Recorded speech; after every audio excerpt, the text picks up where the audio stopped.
আসসালামু আলাইকুম ওয়া রাহমাতুল্লাহি ওয়া বারাকাতুহু। কেমন আছেন সকলে? আশা করি অনেক অনেক ভালো আছেন। আলহামদুলিল্লাহ ভালো আছি। প্রিয় উপস্থিতি, আল্লাহর রহমতে আজকে আপনাদের সামনে আবারও উপস্থিত হলাম একটি নতুন ইসলামিক একটি ভিডিও নিয়ে। তো যারা আমার চ্যানেল নতুন, সবাই চ্যানেলকে সাবস্ক্রাইব করবেন, বেশি বেশি কমেন্ট করবেন, শেয়ার করবেন ইনশাআল্লাহ। চলুন আজকের যে মূল বিষয়ের উপর আলোচনা করা যায়। আজকের বিষয়টি টাইটেল এবং থাম্বনেল দেখে বুঝে গেছেন আজকের বিষয়টি কি। আজকের বিষয়টি হচ্ছে আখলাকি নবী এবং নবীর আদর্শ চরিত্র নিয়ে। তো চলুন কথা না বাড়িয়ে আজকের ভিডিওটি শুরু করা যায়। নাহমাদুহু ওয়া নুসাল্লি আলা রাসূলিহিল কারীম, আম্মা বা'দ, ফাআউযু বিল্লাহি মিনাশ শাইতানির রাজীম, বিসমিল্লাহির রহমানির রহিম। সম্মানিত হাজিরিন, প্রিয় ভাই ও বোনরা, আল্লাহ তাআলার কাছে অসংখ্য শুকরিয়া যে তিনি আমাদের দুনিয়ার সর্বশ্রেষ্ঠ শিক্ষক, সর্ব উত্তর আদর্শ আমাদের প্রিয় নবী মুহাম্মদ সাল্লাল্লাহু আলাইহি ওয়াসাল্লামের উম্মত বানিয়েছেন। এটা হচ্ছে সবথেকে বড় আল্লাহ তাআলার কাছে শুকরিয়া আদায় করা, যে সব থেকে শ্রেষ্ঠ মানবের যে সর্বশ্রেষ্ঠ উম্মত আমাদেরকে বানিয়েছেন। আল্লাহ তাআলা কোরআন শরীফে স্পষ্টভাবে বলেছেন, ওয়া ইন্নাকা লাআলা খুলুকিন আযীম, অর্থ হচ্ছে নিশ্চয়ই আপনি মহান চরিত্রের অধিকারী। নবী করিম সাল্লাল্লাহু আলাইহি ওয়াসাল্লাম হচ্ছেন মহান একজন চরিত্রের অধিকারী, এবং তার দ্বারাই আমরা শিখি চরিত্র এবং তাকে অনুসরণ করব, কি তিনি কিভাবে চলাচল করতেন, প্রত্যেকটা কি আমরা নবীর আদর্শ হিসেবে চলার চেষ্টা করব। রাসূল সাল্লাল্লাহু আলাইহি ওয়াসাল্লামের জীবন ছিল আখলাকের পূর্ণ উদাহরণ। আখলাকের পূর্ণ উদাহরণ নবী করিম সাল্লাল্লাহু আলাইহি ওয়াসাল্লামের জীবন যদি আমরা একটু বাস্তবায়ন করতে চাই, নিজেকে যদি নবীর জীবনের সাথে সংযুক্ত করতে চাই, তাহলে আমাদেরকে কিছু কাজ করতে হবে এবং নবী করিম সাল্লাল্লাহু আলাইহি ওয়াসাল্লামকে আগে জানতে হবে যে নবী করিম সাল্লাল্লাহু আলাইহি ওয়াসাল্লাম কি কাজ করছেন এবং মানুষ তাকে কেন এত ভালো জানতেন। এক নম্বর কাজ হচ্ছে নবী করিম সাল্লাল্লাহু আলাইহি ওয়াসাল্লাম ছিলেন চরম সত্যবাদী। শত্রুরাও তাকে ডাকতো আল আমিন বিশ্বাসী আর আশ সাদিক সত্যবাদী নামে, এবং শত্রুরাও মক্কার মানুষ তার কাছে তাদের ধন সম্পদ আমানত রাখতো। তার মানে বুঝেন যে নবী করিম সাল্লাল্লাহু আলাইহি ওয়াসাল্লামকে মানুষ এতটা পরিমাণ বিশ্বাস করতো এবং এতটা পরিমাণ তাকে ভালোবাসতো, এবং যে মক্কার কাফেররাও পর্যন্ত, কুরাইশের কাফেররাও পর্যন্ত এই নবী করিম সাল্লাল্লাহু আলাইহি ওয়াসাল্লামের যে তাকে জানতো যে সে একজন সত্যবাদী, সে একজন বিশ্বাসী মানুষ, এবং সে যে জিনিসটা আমানত রাখে সেই জিনিসটা আমানত রেখেই ছাড়ে। এর জন্য কেউ যদি সে এলাকা ত্যাগ করে অন্য এলাকায় যায়, তাহলে তার ধন সম্পদগুলো নবী করিম সাল্লাল্লাহু আলাইহি সাল্লামের কাছে আমানত রাখতেন। তাহলে আজ কিছু নাস্তিক বেদিরা এসে বলে যে নবী করিম সাল্লাল্লাহু আলাইহি সাল্লামের চরিত্র সমস্যা ছিল, নবী করিম সাল্লাল্লাহু আলাইহি সাল্লাম কথা দিয়ে কথা রাখতেন না। তোমাদেরকে পরিষ্কার ভাষায় বলবো, তোমরা যদি নবীর সুন্নত তরিকা নিয়ে একটি কথা বলো, তাহলে এমন ভাবে তোমাদেরকে ধরা হবে যে তোমরা বাংলার মাটিতে তোমাদের কোনো অস্তিত্ব থাকবে না ইনশাআল্লাহ।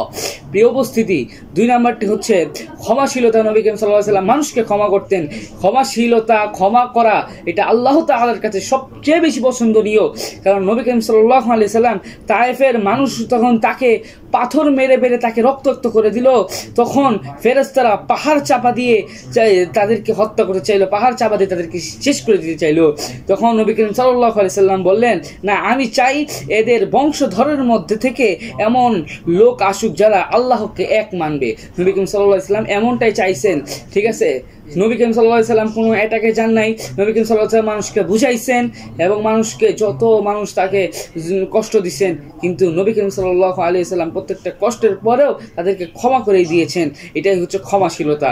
3 হচ্ছে নম্রতা ও দয়া। নবী করিম সাল্লাল্লাহু আলাইহি সাল্লাম রাজকীয় জীবন কাটাননি। নবী করিম সাল্লাল্লাহু আলাইহি সাল্লাম তিনি একজন উত্তম মাখলুক এবং এত বড় একজন মানুষ, তাই সে বিলাসিতার মতো, রাজাদের মতো তার নিজের জীবনকে বৈবাহিক করেননি।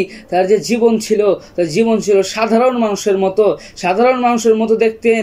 বাজারে যেতেন, বাচ্চাদের সালাম দিতেন, বড়দের সম্মান করতেন, ছোটরা তাকে সম্মান করতেন, তিনি ছোটদেরকে স্নেহ করতেন। দাসীদের সাথে একসাথে খাবার মিলেমিশে খেতেন, তাদের সাথে কোনো অহংকার নবী করিম সাল্লাল্লাহু আলাইহি সাল্লামের মধ্যে কখনো ছিল না। 4 নাম্বার হচ্ছে পরিবারের আখলাক, অর্থাৎ স্ত্রীদের সাথে হাসি মুখে কথা বলতেন। হযরত আয়েশা রাদিয়াল্লাহু তাআলা আনহা বলেছেন, নবীজি সাল্লাল্লাহু আলাইহি সাল্লাম কখনো কারো সাথে কোনো ধীর উচ্চ ভাষায় কথা বলেননি, কাউকে গালি দেননি। এটা ছিল নবী করিম সাল্লাল্লাহু আলাইহি সাল্লামের অনেক বড় একটি মুজিজা।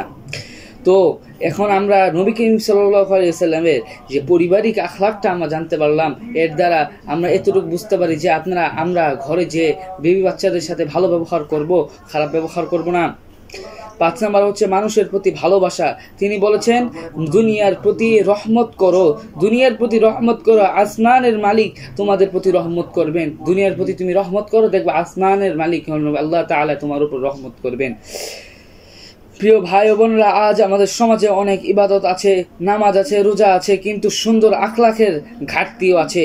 অথচ নবী করিম সাল্লাল্লাহু আলাইহি সাল্লাম বলেছেন কিয়ামতের দিনে আমাদের নিকটতম ব্যক্তি হবে সেই যার আখলাক সবচেয়ে সুন্দর হবে, এবং আমাদের মধ্যে আখলাকটাই কম। এমন আমাদেরকে সেই আখলাকের উপর চলতে হবে। সেই আখলাকের উপর চলতে হলে আমাদের নবী করিম সাল্লাল্লাহু আলাইহি সাল্লামকে অনুসরণ করতে হবে। তাহলে আমাদের জন্য আসল দাওয়াত হচ্ছে নিজেদের আখলাককে নবীর মতো সুন্দর করা, সত্যবাদী হওয়া, ক্ষমাশীল হওয়া, দয়ালু হওয়া। প্রিয় হাজিরিন, নবীজি সাল্লাল্লাহু আলাইহি সাল্লামের আখলাক শুধু ইতিহাস নয়, আমাদের জীবনের জন্য আলোকবর্তিকা।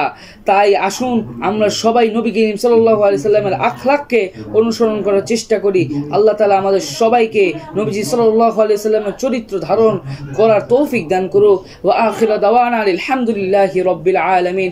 আসসালামু আলাইকুম ওয়া রাহমাতুল্লাহি ওয়া বারাকাতুহু। আজকের ভিডিওটি ছিল এই পর্যন্তই। কার কাছে কেমন লাগছে সবাই জানাবেন, এবং যারা আমার চ্যানেল তো সবার চ্যানেল সাবস্ক্রাইব করুন, বেশি বেশি কমেন্ট শেয়ার করবেন, এবং এই ভিডিওগুলো মানুষের মাঝে আরো প্রচার করবেন। ইনশাআল্লাহ এর দ্বারা মানুষের অনেক ফায়দা হবে। এই বলে ভিডিও শেষ করছি। আসসালামু আলাইকুম।